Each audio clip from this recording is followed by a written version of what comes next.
Okay, saya nak share rakaman untuk menjawab tugasan. Okay, you are given with the information of AE, consumption, investment, government spending, gross tax, and transfer payment. So you know that AE equal to C plus I plus G. Okay, that's your aggregate expenditure. Okay, then so we know that C is a consists of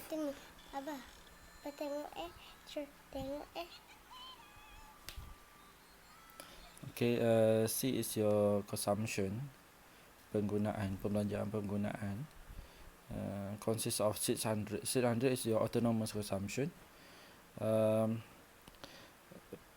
Point 8 is your B. YD is your disposable income, pendapatan boleh guna. So you have a YD here. So I is your investment, pelaburan.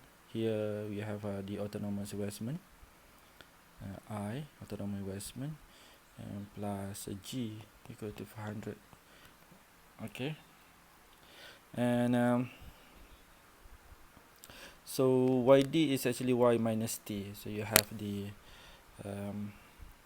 you may add this one. Alright. Okay. So plus, right? Plus there.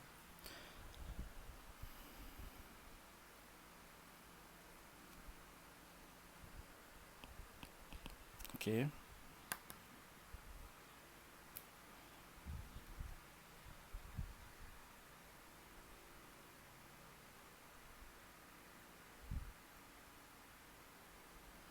And you have 0.8, which is Y minus T. Y minus T. So you have 0.8 Y. Where is T? Consists of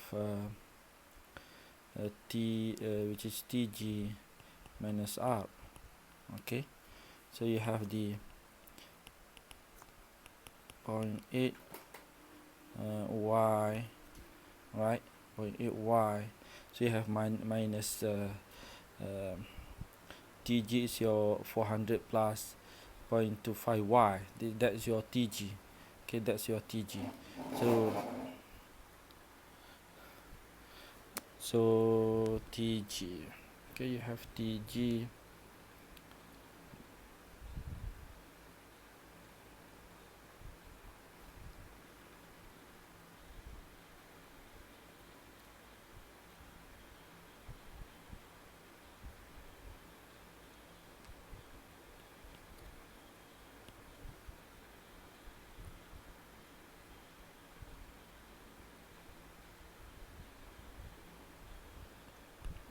To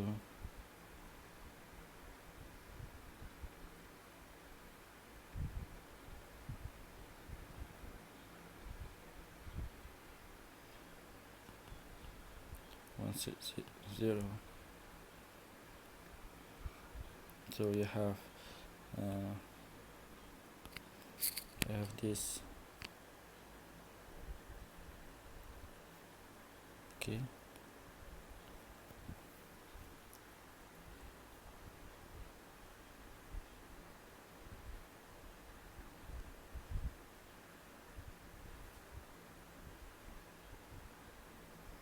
So you have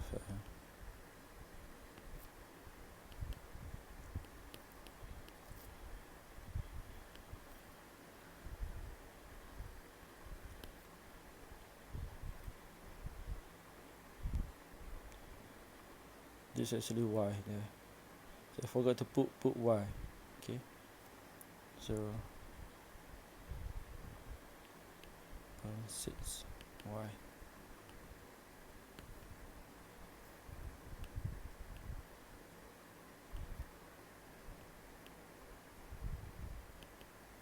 So this is your AE.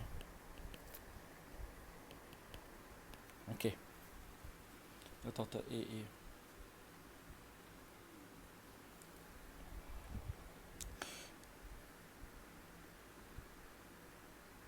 Okay, to answer the first question, soalan pertama itu mencari MPS.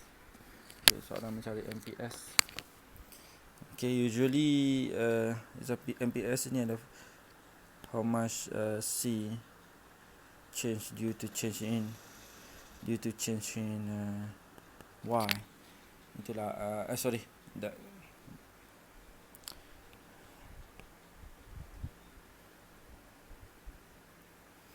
Okay, untuk MPS, marginal propensity to save, the formulanya adalah MPS equal to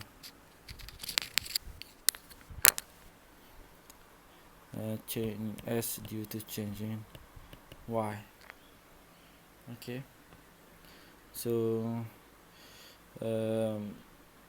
untuk cari MPS, kita kena ambil dulu persamaan C. Kita tahu C equal to 600 plus point YD. So S is actually reverse of C, plus 0.2 YD. 0.2 YD. So that S. So this kalau kita tengok sini, right? Ini adalah YD, bukannya Y. So kita kena tukar kepada Y. So S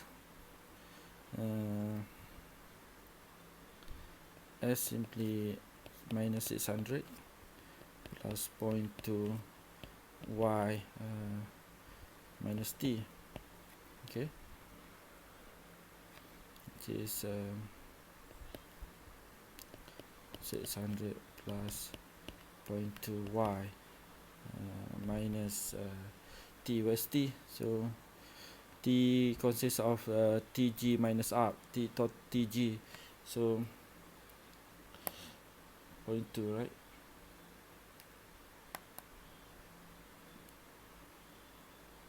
So 0.2 darab dengan 400. So you have 80 here, minus 0.25 yang didarab dengan 0.2. So ini ada 0.05 Y, correct? Tambah ada R kan, 0.2 darab dengan 200, dapat 40 sini. Okay, so kalau kita tengok sini, 1, 2, 3 dan ada satu lagi. So kita boleh dapat jawapan. Okay, we can get easily the answer. So negative 640, right?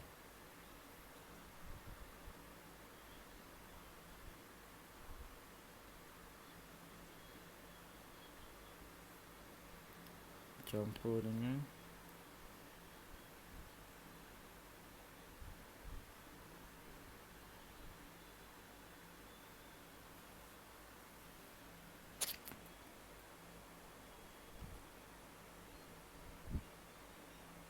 kosong poin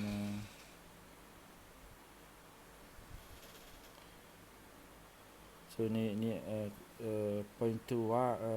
Y and minus, so kita boleh dapat 0.15 Y. Itu adalah S, okay? Itu adalah S. Okay, so daripada sini kita baru boleh dapat change in S divided by change in Y. Jadi kita akan dapat 0.15. So marginal propensity to save adalah 0.15. Okay, kalau kita ambil 0.2 itu kalau selalu kita ambil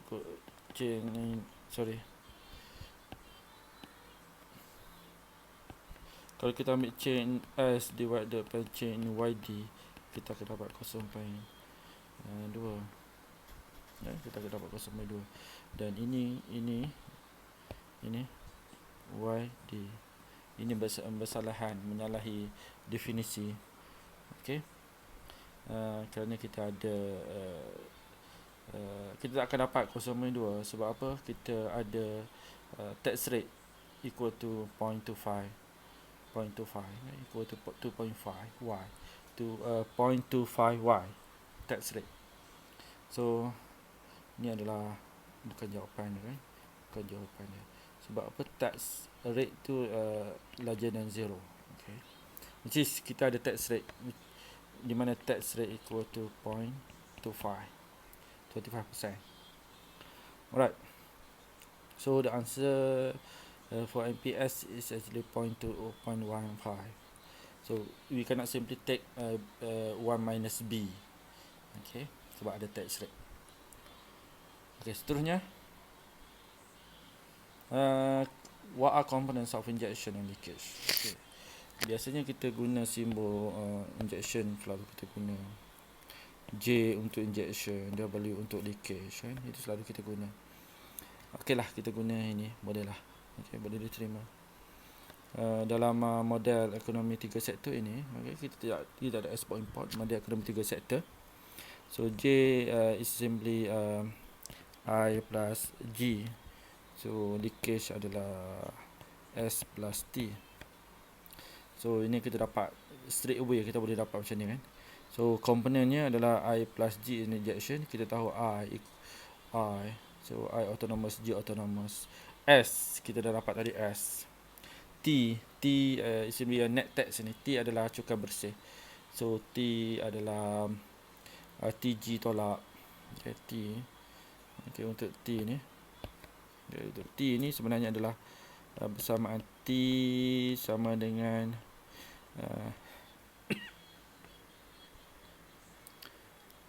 TG tolak R. Okay, T adalah TG tolak R. R adalah transfer payment, bayaran pindahan. Okay, kalau kita nak lihat sini adalah, kalau kita sebut cara apakah komponen, jadi kita sebut saja komponen adalah pelaburan dan pembelajaran kerajaan untuk J, injection, dan untuk leakage adalah daripada cukai bersih, net tax, itu TG tolak R.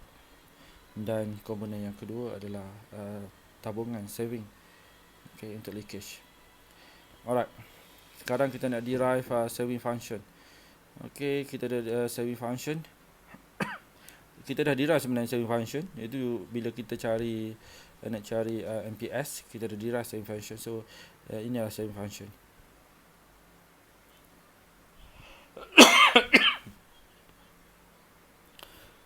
Okay, sekali lagi saya guna warna hijau. Okay. Step pertama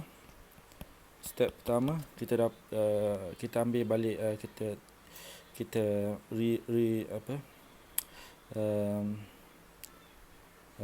ini. Rewrite C equal to 600 plus 0.8 YD. Okay, kemudian step 2 kita dapatkan S simply terbalik kepada ni. Oh, sebenarnya step 2 tu, saya kembangkan step 2 sini. Sebenarnya kalau kita nak faham, ia adalah YD equal to C plus S, macam tu, kan. YD equal to C plus S. YD is disposable income, pendapatan boleh guna.